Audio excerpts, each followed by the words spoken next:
Hello and welcome to the show. This edition of the show, we're going to do something a little different. We're going to leave the studio and we're going to do a little bit of cooking. And since it's holiday, around the holidays, we're going to do an Italian recipe. Some of you may have heard about this. It's called Struffoli. And my parents brought this back from Italy when they came here and passed this down as a traditional kind of a family recipe, but there's different variations of it. But we're going to do the variation that that my parents brought back and have done over the years. And I have my little helper, Mariana, my daughter, here. Say hello, Mariana. Hi. And she's going to be helping today. And the ingredients we have already prepared here. We have 4 eggs. We have a butter. We have our sugar, our zest. You're going to need a pinch of salt, about 3 tablespoons of sugar, and we're going to need about a cup of honey, and then some sprinkles for the topping. Yep, that's right. A shot of anisette, and the butter. 3 tablespoons of butter should be at room temperature, nice and soft. And the zest is just basically grating. You can use a lemon or orange. Just a regular grater, and just grate that. This one's already been grated, and 1 whole lemon or an orange, whichever you prefer. And of course, the most important ingredient, 3½ cups of all-purpose flour, and you should have a little flour on the side just in case we need it for later if the dough comes out a little sticky. So we're going to get going, and my helper is here. So we'll start off with making a little circle, a little mound in the flour. You want to do that? What's a mound? A little mound like this. I'll take care of the mound. And now we can add the eggs. So my little helper is ready. She's going to beat those eggs just a little bit. Take that fork and just beat them a little bit. Go ahead. Okay. All right, good, excellent. Okay, now we're going to pour that egg right in the middle of that flour. Nice and easy. Good job, Mariana. Thank you. Okay, then we're going to add our butter. We can just take that out and put it in. Go ahead, and then we're going to add our zest next. Get it all in there. Okay. And what's next? Sugar. Sugar right in there. Okay. This looks cool. That's our 3 teaspoons of sugar. And then 1 shot of anisette liqueur right in there. And a pinch of salt. There we go. Okay. Now what's next, Mariana? What do we do with all this? Mix it. We got to mix it. Okay. We got to get our hands dirty now, right? Yeah, can I do it? Okay, give it a shot. Nice and easy. Just start putting it. Yep, there you go. Easy. Okay. Just mix and mix and mix. It is sort of a family thing. So the kids at home can help, and everybody can get involved and do their part. And we're gonna mix. You keep turning and mixing and turning. We're supposed to squash the butter, right? Yep. Squash the butter. Easy. Yeah. Oh, it feels so icky. Yeah, go ahead. Keep going. You got it. Keep going. Make sure you get all the flour in. Go ahead. This is the fun part for the kids. They like mixing the dough. Yep, keep going. Icky. Yep, keep going. That'll dry up as you get more flour in there. So you can use an electric mixer, or you can do it by hand. It's more fun to do it by hand. More fun for the kids, right? Yep. So keep going. Okay, what do you think? Still a little sticky? Yeah. Okay. You're telling me. Okay, let's pull this one hand out. And the other. Ew. Okay. Okay. I got it between my fingers. Okay. Okay, and once the dough is is done mixing. There's a good consistency to it. It's not too sticky. What we're going to do is we're going to take that dough. We're going to stick it in a plastic bag, and it should sit for about 30 minutes. Or you can just you can put it in a bag, or you can cover it up, but let it sit. And once it's done, it will look something like this. And like any good cooking show, we have one that's already prepared here that has been sitting for 30 minutes. Mariana, what do you think? How does that look? Yummy.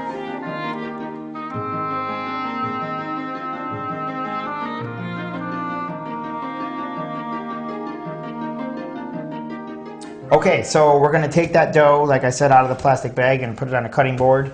Just for the audience at home, that plastic bag is what's going to keep your dough from forming a crust on it. It's going to stay nice and smooth like this, have a good consistency. We're going to take a knife or some sort of cutting utensil. You're going to cut this up into pieces, like so.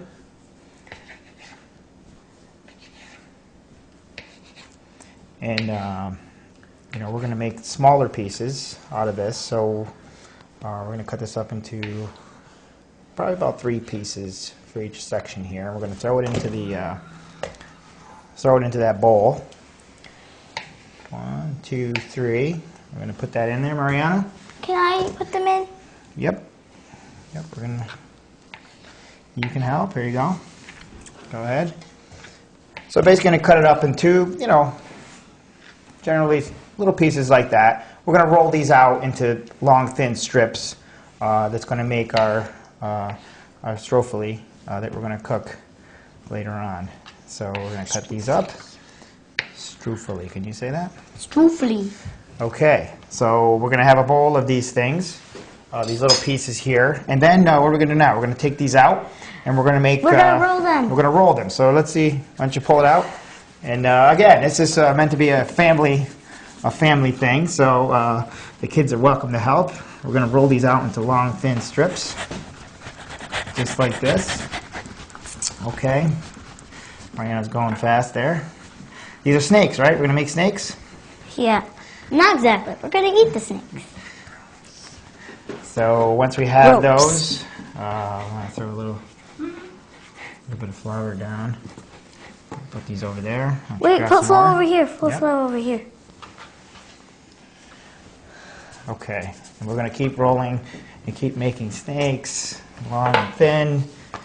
And it's hard to do that when there's it's flour on them. It's okay. They don't have to be perfect. Again, just about about an quarter inch pieces. Is this good? Because I can't really roll anymore because we got flour on it. That's good. That's good. Keep rolling. Keep rolling.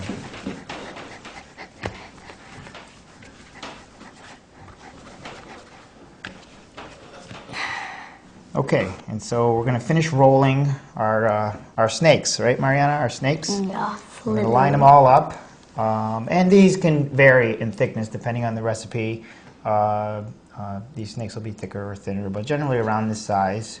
And again, if you look online on the web, you'll see different variations of the recipe. This is the recipe that my family's used over the years, but again, it can vary. But generally, this is the process. So we're going to line up our snakes here, and this is what they look like when they're done. And we're going to start to take these, and what we do next is we cut them up. And you're going to cut them into little pieces, just like this. And you're going to start cutting, and generally around a quarter-inch size or so. I'm going to cut them all up. Mariana, I will do this part, and you can put them in the bowl. This bowl? Yep. You go ahead and do that. And again, this is a perfect family activity. Okay, you're going to put that in there. Okay. And then on to the next one. Again, I'm going to cut it up, and this is teamwork. I will cut, and the kids can put it in the bowl. Put it in the bowl. And again, these little pieces are going to vary. I've seen them larger and I've seen them smaller, but right around a quarter-inch is about right. These are the little pieces that are going to get fried up. And some people like to roll these into little balls, but we just kind of put them in as is, and they come out just fine. And these can also be frozen and used at, when you need them. The snakes can be put away, and you can use them at a later date. It sticks. Oh, there. Okay. Oh, one more. Oh, There you go. Okay, just kind of separate those a little bit. They should be all I'll separate them. I'll separate. Make sure they don't stick together. We got some stickers. So once we're done cutting up our dough, we're going to come over to the cooktop here, and we're going to use a pan, something with a deep well, and we're going to use vegetable oil to fry our little pieces. I'm going to pour that right in there. Again, vegetable oil, and you should fill it about halfway up, maybe a little more, just so you have enough for them to drop down and fry nicely. Right up to about there. Okay, and you're going to bring that oil up to 375 degrees, and they should cook very, very nicely.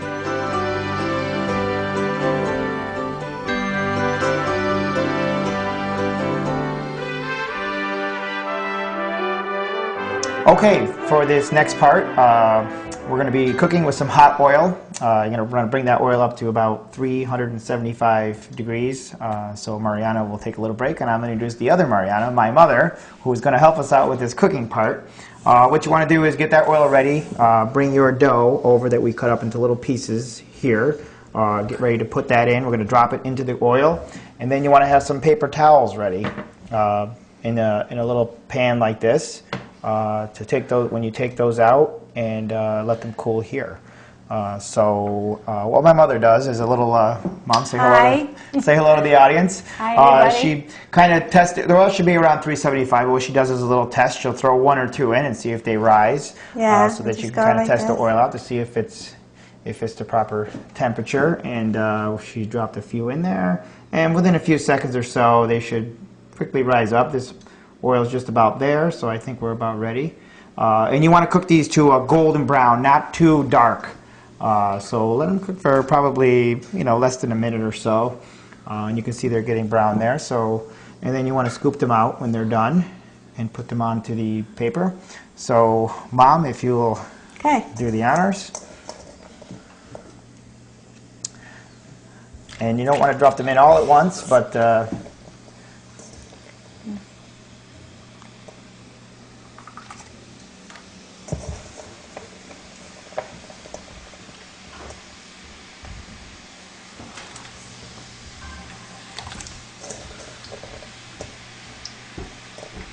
and they're cooking here. Yeah. Just give her a few minutes. Okay. And again, you want to see that golden brown color as they're cooking up. You're going to see. And these are just about done, and that color, you can see that color there. So you want to start scooping these out when they get around that shade. And put them on your paper towel. And you can see that, just for the camera, for the people at home, around the color that it should be. Spread those out on that paper towel. Mom, how we doing here? Good.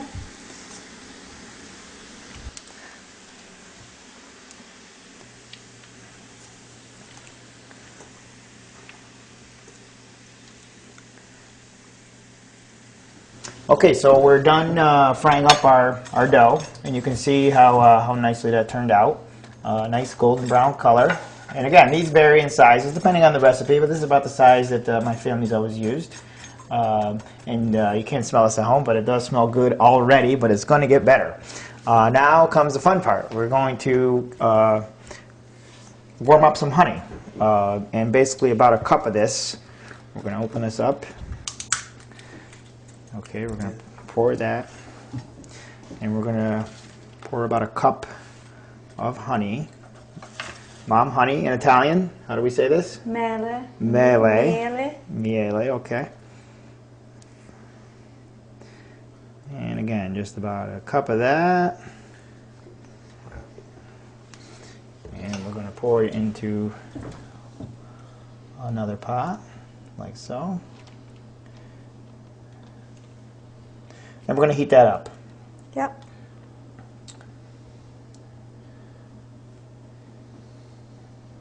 It's going to be nice and warm, and then you just throw them in and. So you're going to look for some a little bit of yeah.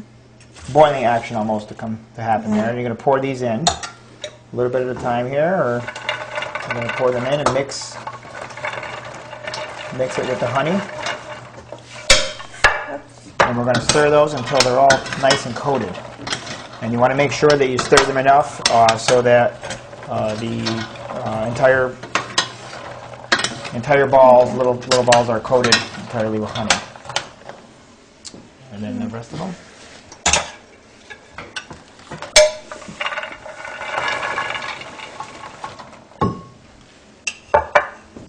Okay. You just stir.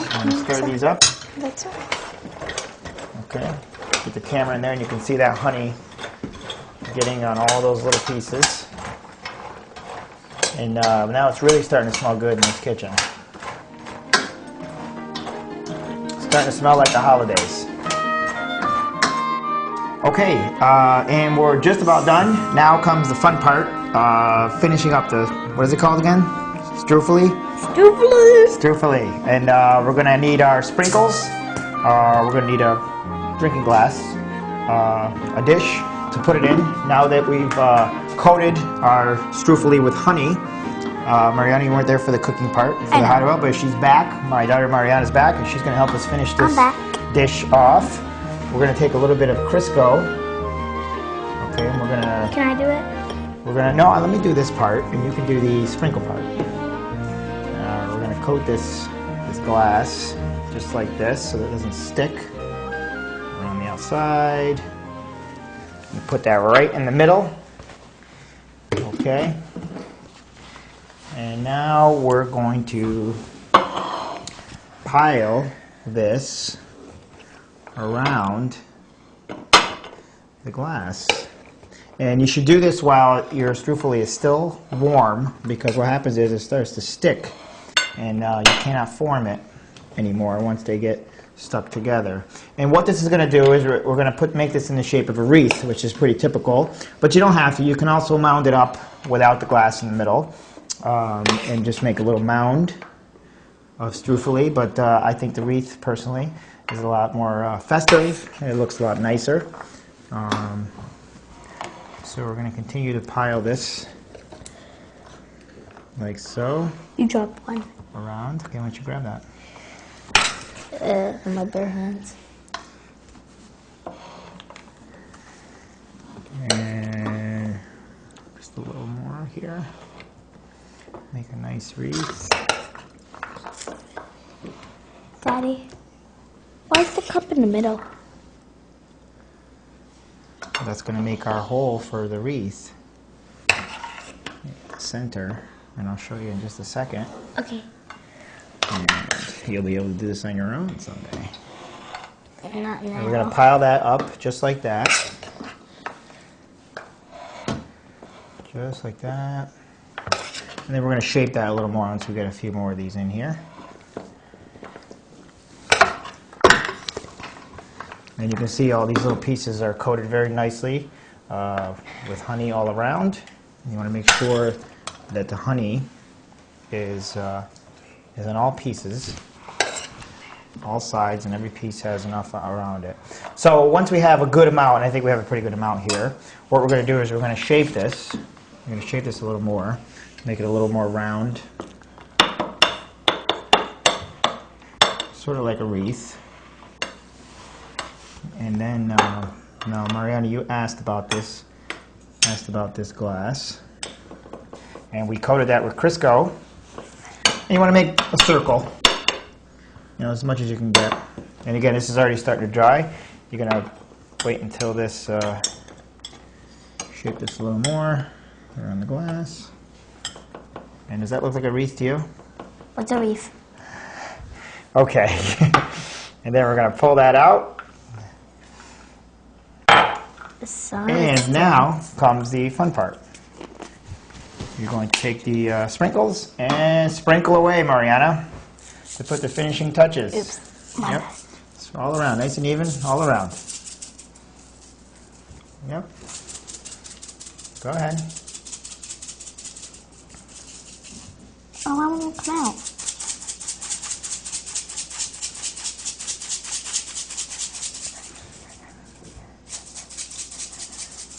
Very nice. Good job. Okay.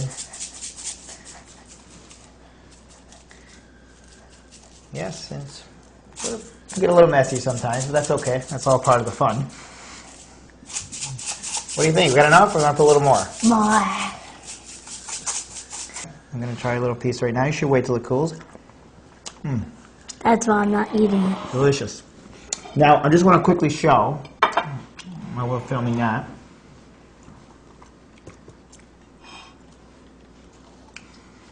You can also do it with little cupcakes. My mother does this often. She'll just put some of these right into this little... She'll just pile these up into here, like this. Make a little mound. And then... Sprinkles. And then you can serve them individually, rather than have the wreath. And Mariana's going to help me with the sprinkles. And again, just... And you can serve these in little individual cupcake form. I think we have just enough to get 4 of these done. And that is how we make struffoli, Santa Barbara style. Again, there's there's a lot of other recipes, a lot of other variation to this, but this is generally how my family's done it. You can look online and you'll see other recipes that are very, very similar. Some people put candied fruit in their struffoli. They make these the dough pieces various sizes, but generally this is how the recipe is done at our house. And once you see this come out, you know the holidays are here. So I want to wish everybody at home happy holidays. Mariana, can you say happy holidays to everybody? Happy holidays. And thank you for helping me today. And we'll see you on the next show. Thank you.